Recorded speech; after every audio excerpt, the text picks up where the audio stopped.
বন্ধুরা আজকে বলে দেখাবো যে আমরা কিভাবে ইনস্টাগ্রামে খারাপ ভিডিও এবং খারাপ ওয়েবসাইট বন্ধ করতে পারবেন। তার জন্য কোনো অ্যাপ ডাউনলোড করার দরকার নেই, শুধুমাত্র কিছু সেটিংস করলেই আমরা ইনস্টাগ্রামে খারাপ ভিডিও বন্ধ করতে পারবেন। ইনস্টাগ্রামে খারাপ ভিডিও বন্ধ করার জন্য আমরা সর্বপ্রথম নিজের ইনস্টাগ্রামটি ওপেন করবেন। ইনস্টাগ্রামটি ওপেন করার পর নিচের দিকে নিজের প্রোফাইল দেখতে পাচ্ছেন, এই অপশানে আমরা ক্লিক করবেন। এরপর আমরা উপরে দেখতে পাবেন থ্রি লাইন, এখানে আমরা ক্লিক করবেন। এরপর আপনার সামনে এরকম একটি পেজ খুলে আসবে, এখানে আমার অনেকগুলি অপশন দেখতে পাবেন।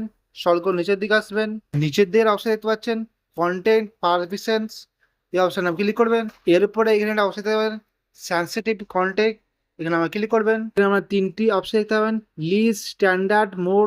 আপনারা উপরে অপশনে সিলেক্ট করবেন, নিচে দেখতে পাবেন কনফার্ম, এখানে ক্লিক করবেন। এরপর আমার ব্যাকে আসবেন, ব্যাকে এসে এখানে নিচে দেখতে পাবেন রিসেট সাজেস্ট কন্টেন্ট, এই অপশনে ক্লিক করবেন। এরপরে নিচে দেখতে পাবেন নেক্সট, ক্লিক করবেন। তারপরে আমরা আরেকটা অপশন দেখতে পাবেন রিসেট সাজেস্ট কন্টেন্ট, এখানে ক্লিক করবেন।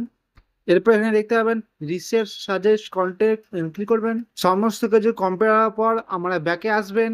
এরপর আমার ইনস্টাগ্রামটা একটু লং প্রেস করবেন, পরে দিকে অপশন দেখতে পাচ্ছেন, এই অপশনে আমরা ক্লিক করবেন।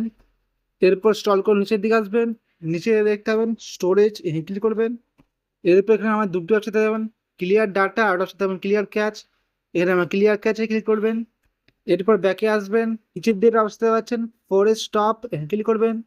এখানে আমার ওকে করবেন। বন্ধুরা এই সমস্ত সেটিংসগুলো অন করলে আমাদের ইনস্টাগ্রামে খারাপ ভিডিও আসা বন্ধ হয়ে যাবে। এরপর যদি আমরা ইনস্টাগ্রামটা ওপেন করি, বন্ধুরা এখানে আমরা দেখতে পাবেন ইনস্টাগ্রামে আসা খারাপ ভিডিও এবং খারাপ ওয়েবসাইট সমস্ত ভিডিওগুলো এখানে আর দেখতে পাবে না। তো বন্ধুরা আমরা এইভাবে আমার স্টেপ ফলো করলে ইনস্টাগ্রামে আসা খারাপ ভিডিও এবং খারাপ ওয়েবসাইট বন্ধ করতে পারবেন। আশা করছি আজকের ভিডিও যথেষ্ট আমাদের উপকার আসবে। যদি উপকার আসে তাকে লাইক করবেন, যারা নতুন তাহলে বেল আইকন অবশ্যই সাবস্ক্রাইব করবেন।